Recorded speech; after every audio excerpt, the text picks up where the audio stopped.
নমস্কার, উন্নত কৃষি বাংলায় আবার একটা নতুন ভিডিওতে সবাইকে স্বাগত। বন্ধুরা, আজকে আমরা এসে উপস্থিত হয়েছি শিলিগুড়িতে। শিলিগুড়ির একটু দূরে কি জায়গাটার নাম? এটা জায়গার নাম হচ্ছে তারাবাড়ি। তাড়াবাড়ি। তারাবাড়ি। এই যে তাড়াবাড়ি গ্রামে এসে দেখছি বেগুন চাষ এখানে একজন কাকু করছেন এবং খুব ভালোভাবে করছেন। গাছের যে কোয়ালিটিগুলো দেখছেন, গাছের কোয়ালিটি দেখে হয়তো আপনারা আন্দাজ করতে পারছেন যে কত দিনের এই গাছ হতে পারে। এখন কি পরিস্থিতিতে আছে, এখন কেমন ফল আছে সেটা একবার দেখুন, আপনাদের দেখাই আমি। এই যে দেখুন, গাছে কি সুন্দর ফুল এসছে, দেখতে পাচ্ছেন গাছে কি সুন্দর ফুল বর্তমানে এসছে। আর নিচের দিকটা একটু দেখাতে চাইবো ফল কেমন এসছে দেখুন। এই যে দেখতে পাচ্ছেন ফল একবার কিন্তু হারভেস্টিং করে নেওয়া হয়েছে, দেখতে পাচ্ছেন। এই গাছে দেখাই, এই যে দেখুন এগুলো ফল কিন্তু মার্কেটে যাওয়ার জন্য রেডি হয়ে গেছে।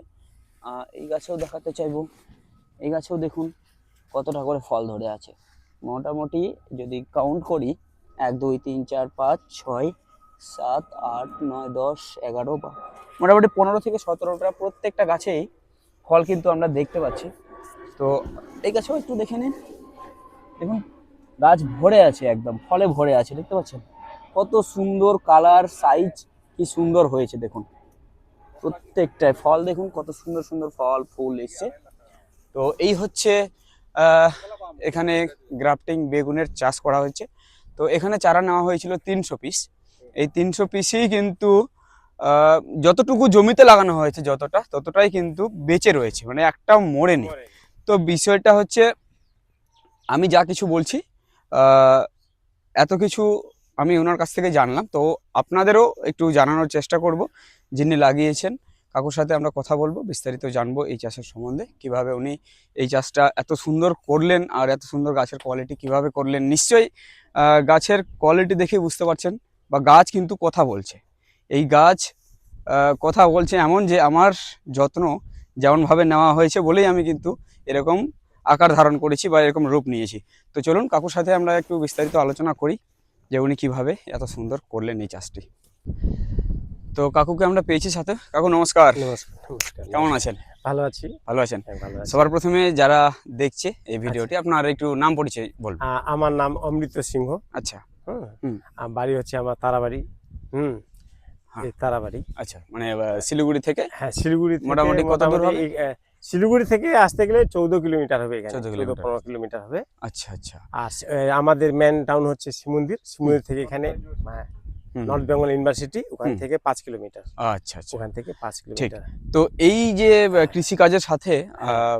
আপনি কবে থেকে জুড়ে আছেন? কৃষিকাজ এটা আমি মোটামুটি 20-25 বছর আগে করেছিলাম এই জমিটাতে।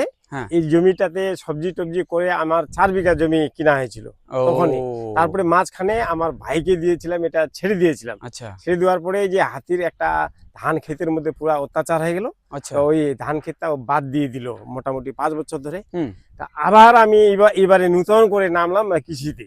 ও নূতন করে আবার কৃষিতে নামলাম অনেকদিন পর। অনেকদিন পর। আচ্ছা তো আচ্ছা। এবারে আমি মনে করছি আমার এই যে ভাইরা আছে, হ্যাঁ। ওনার একটু ইয়েটা ইউটিউব দেখে হুম। যে মনে জাগলো যে একটু কৃষিটা করা ভালো হবে। ঠিক ঠিক ঠিক। উনার জন্য আমি উদ্যোগ নিয়েছি আর কি। হ্যাঁ, আচ্ছা, নিয়েছিলাম। আচ্ছা, তারপরে উনার সঙ্গে ওই ভিডিও আপনাদের দেখে টেখে যে আমার একটু আইডিয়া হলো আমি গ্রাফটিং বেগুনটা একটু চাষ করব, দেখি কি হয়। আচ্ছা, তাহলে আপনি যেটা বলছেন আপনার এখানে হাতির উপদ্রব রয়েছে। হ্যাঁ, হাতি একটু আসে, ওই হাতিটা আমাদের মাঝে মাঝে মধ্যে একটু ভয় লাগে আর কি। ঠিক ঠিক ঠিক। এটাই। আচ্ছা, তাহলে এই গ্রাফটিং বেগুনের চাষ হ্যাঁ।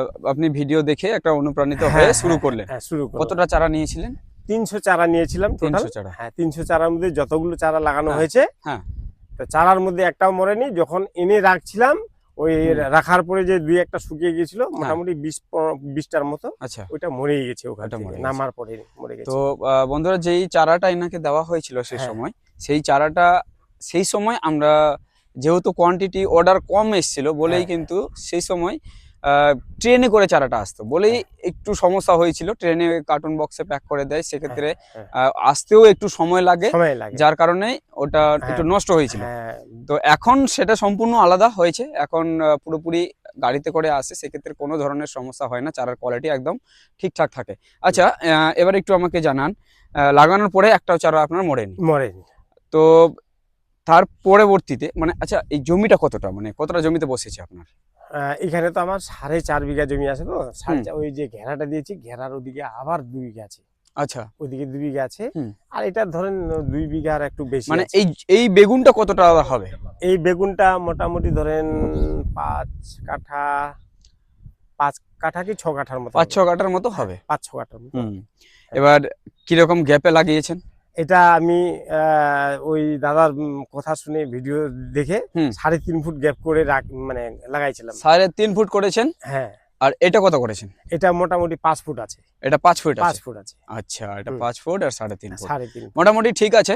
হ্যাঁ। তবে গাছের যে আকার নিচ্ছে হ্যাঁ। আমার মনে হচ্ছে তার থেকে আরো একটু গ্যাপটা একটু লাগবে, গ্যাপটা মানে লাগবে। এই যে গ্যাপটা দেখতে পাচ্ছেন, হ্যাঁ, হ্যাঁ, এই যে কাজ করার জন্য, হ্যাঁ, ফল তোলার জন্য, হ্যাঁ। স্প্রের জন্য এসব করতে কিন্তু একটু অসুবিধা হবে, অল্প একটু কম, আচ্ছা। মানে অল্প সরু হয়ে গেছে। আচ্ছা। আচ্ছা যাই হোক, যখন লাগাই বা যখন বেড তৈরি করি হ্যাঁ, সেই সময় কিন্তু মানে মনে হয় না যে এতটা গ্যাপ হ্যাঁ। কভার করতে পারবে কি না। পারবে কি পারবে না, হ্যাঁ। মানে ছোট চারা ছিল। ছোট চারা সে সময়, হ্যাঁ, তো সেই কারণে আর এক কথায় আমরা যেগুলো সাধারণ বেগুন লাগাই বেগুন সেগুলোতে তো ধরুন এত বড় গ্যাপ দেওয়া হয় না, হয় না, হয় না, হয় না। কিন্তু মানে এক কথায় এগুলো তো আর জানা নেই যে এত বড় হয় বা কি। তো এই চারা কিন্তু হাইট কিন্তু আরো যাবে, আরো আরো মোটামুটি হয়েছে। এক মানুষ পর্যন্ত হাইট এটা আচ্ছা, নিতে আচ্ছা, পারে যদি এর মানে সঠিক যত্ন নেওয়া হয়, যত্ন নেওয়া হয়। খাবার সঠিক যদি আচ্ছা। পায় তাহলে কিন্তু এ এক মানুষ পার করে এমনি যাবে। তো যত্ন আমি মোটামুটি করেছি। আর লাগানোর সময় তো ভালোভাবে সারটার, জৈব সারটা, এই যে গোবর সারটা আমরা গোবর সার ভালো করে বেশি দিয়েছে। করে দিই। ঠিক তাই ঠিক তাই, হ্যাঁ, এটাও গোবর সারটাই সব থেকে বেশি আমরা চালাই। গোবর সার হ্যাঁ, এই কারণেই যে গোবর সারটা দিলে পরে ওটা লম্বা সময় ধরে খাবারটা সে গাছটা নিতে পারে। হ্যাঁ, হ্যাঁ। আর এটা যেহেতু লম্বা সময়ের একটা ফসল সেক্ষেত্রে মানে জৈব সারটা একটু বাড়িয়ে দিতে হবে। হ্যাঁ, হ্যাঁ। আচ্ছা তাহলে এবার কথা হচ্ছে যে এখান থেকে কি ফল নেওয়া শুরু হয়েছে? হ্যাঁ, এখান থেকে ফল এই প্রথমবার নিলাম 35 কেজির মতো। হুম। 35 কেজি নিয়ে বাজারে নিয়ে গেলাম। মোটামুটি ওই 50 টাকার দরেই ধরেন। 50 টাকার দরে রেট পেয়েছেন? হ্যাঁ, হ্যাঁ। তো 50 দেখলাম যে টাকা আমাকে বসতে দেয় নাই। ঠিক বসতে দেয় ঠিক। নাই।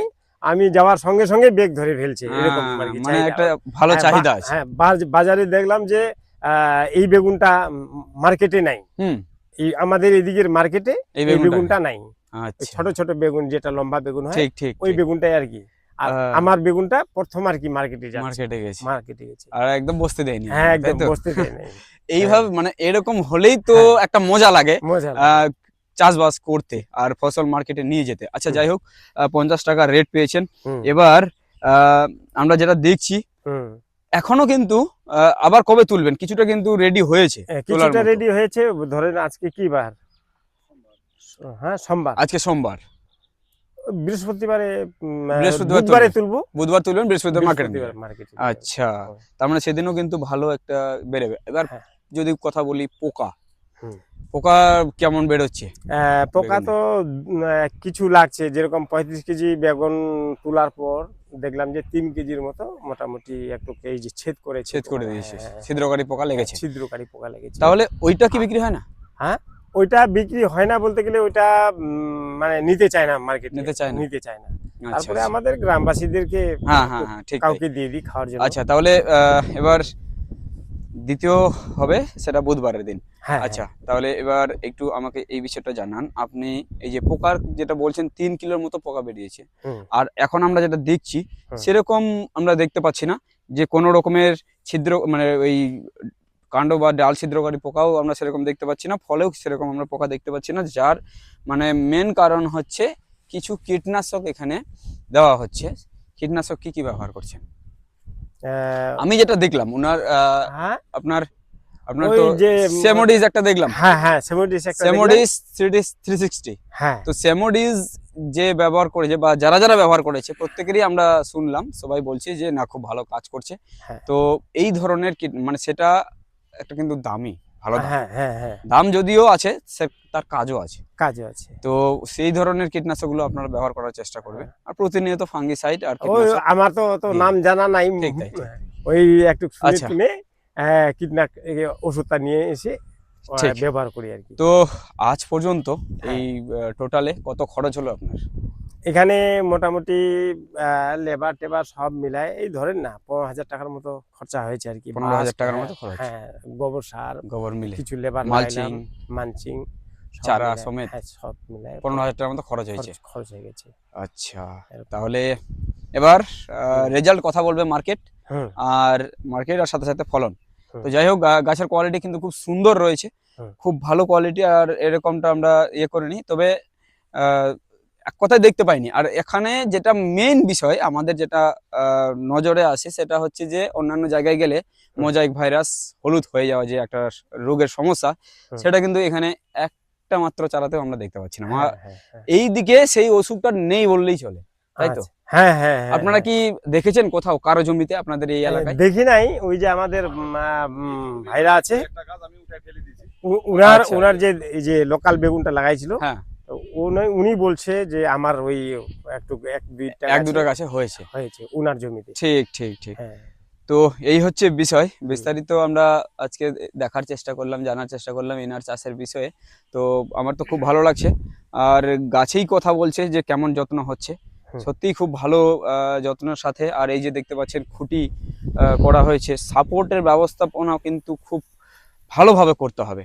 এই যে দেখতে পাচ্ছেন, এইটা কিন্তু এইভাবে দিলে থামবে না, একদম এটাকে হেলে যাবে। তো তার জন্য মাঝখান দিয়ে এইভাবে ওইভাবে দিয়েছিলাম, দিতে হবে। ওই যে দিয়েছিলাম কি, এটা কালকে লাগানো হয়েছে। ওই আগে এটা লাগার পরে এটা লাগার পরে তো ঠাল্লা একটু আটকায় গেছে এটা, ঠিক। তারপরে এখন দেখতেছি আর যাচ্ছে না। তো এখন এটা আজকে আর কালকে লাগাইলাম, এখান থেকে শুরু করেছি। মানে এই যেটা বানটা করেছেন, হ্যাঁ, এটা যেটা দিয়েছেন, মানে ছোট যখন গাছ ছিল প্রত্যেকটা ডালে সুতোটা বেঁধে উপরের দিকে যাতে আটকে থাকে, যার কারণে এটা করেছিলাম। আচ্ছা, এটা কিন্তু অবশ্যই সবসময় মাথায় রাখতে হবে বন্ধুরা। দেখুন যে এই গাছ কোনো মতেই যাতে হেলে না যায়, উল্টে না যায়, কারণ যে জয়েন্টটা রয়েছে সেই জয়েন্ট কোনো মতেই যাতে মাটি না পায়। বারবার আমি বলছি, এটা অবশ্যই মাথায় রাখবেন। জয়েন্ট কখনোই যাতে মাটি না পায়। জয়েন্ট মাটি পেয়ে গেলেই সেখান থেকে সেই শিকড় বেরিয়ে আবার ওর নিচে কিন্তু নর্মাল চারার মতো হয়ে যাবে। সেক্ষেত্রে ওইটা কখনোই করা যাবে না। গাছ কোনো মতে যাতে উল্টে না যায়, দাঁড় করিয়ে রাখতেই হবে সোজাভাবে। যার জন্যই এই ধরনের সাপোর্ট দিতে হবে। আর খুঁটির ব্যবস্থাপনা একদম সঠিক রাখতে হবে। তো এখানে আমরা সত্যি খুব সুন্দর দেখতে পাচ্ছি, খুব ভালো দেখতে পাচ্ছি। আর যতই এটা দেখছি ততই কিন্তু নতুন নতুন কিছু জানা হচ্ছে, নতুন নতুন শেখা হচ্ছে। আর এরকম কোয়ালিটি আমরা দেখতে পাইনি। এক একজনের জমিতে যাচ্ছি, এক এক রকম কোয়ালিটি দেখছি। তো সেটা সম্পূর্ণ ডিপেন্ড করছে চাষির হাতে, কে কিভাবে যত্ন করছে সেটার উপরে ডিপেন্ড করছে। তো আপনার জমিতে এসে সত্যি খুব ভালো লাগলো। আর আমি চাইবো যে আর একটু ভালো করে যত্ন করে ভালো একটা ফল নেওয়ার চেষ্টা করুন, কারণ আপনার দেখে আরো 2-4টা চাষি কিন্তু এই চাষে আসবে বা আসতে পারে। অবশ্যই। হ্যাঁ, তো আমরা তো চাই যে আমাদের পাশে আরো 2-1টা চাষি একটু চাষ শুরু করে দাও, যে মিলেমিশে আমরা একসঙ্গে করবো। ঠিক তাই। তো চলুন আজকে এতটুকুই। দেখা হচ্ছে আবার একটা নতুন ভিডিওর সাথে। ভালো থাকবেন, সুস্থ থাকবেন। অনেক ধন্যবাদ। ঠিক আছে, নমস্কার।